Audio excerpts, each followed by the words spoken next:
Howdy out there, folks. Today we're going to be talking about Stanley Kubrick's The Killing, in particular this Criterion Blu-ray release, which is fabulous. It looks and sounds great and has some terrific supplementals, but the movie itself is, of course, the reason to make this video. It's a fantastic piece of cinema.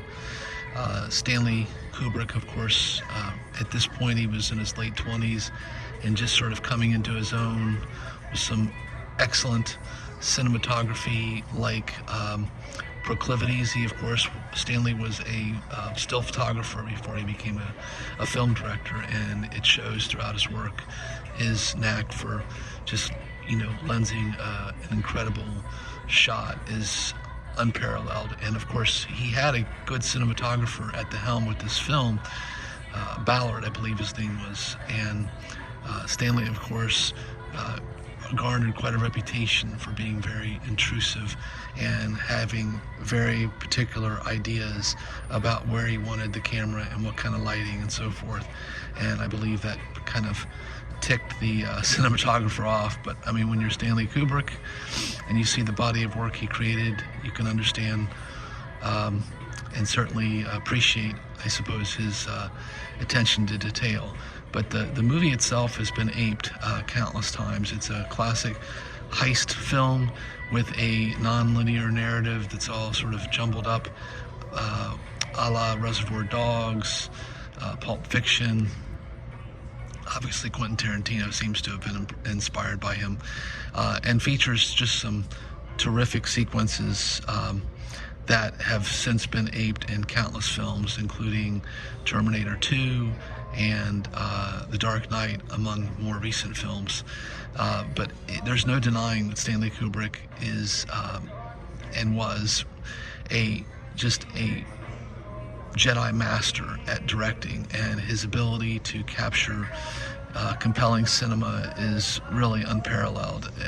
And what I like about this film too is that it's more of a commercial type of film for when you compare it to Stanley's later work, but it still has Stanley's flourishes. And also the other striking thing about it is just how good the dialogue is, and that's largely due to Jim Thompson, the famed pulp novelist who was hired to basically help write the screenplay. Now, interestingly enough, he only got credit for some dialogue written by Jim Thompson, which was kind of a crappy thing to do to him. But I understand Stanley was also quite the egomaniac and wanted more credit, I suppose, for also being involved with the screenplay. But in any case, Jim Thompson is a great author, and I highly recommend his work. Several of his texts have been adapted into film. I recently just reviewed After Dark, My Sweet, which was another one that he wrote that was later transferred to film.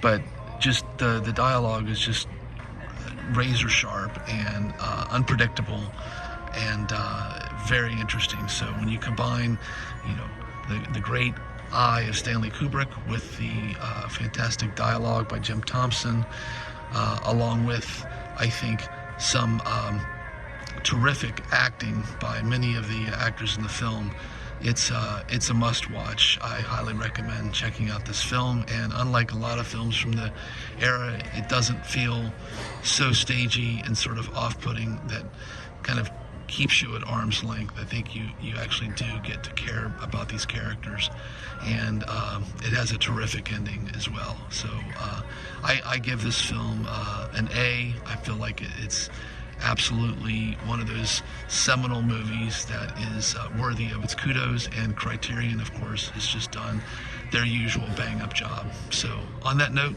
please do stay safe out there, take care, be kind, and keep watching cinema.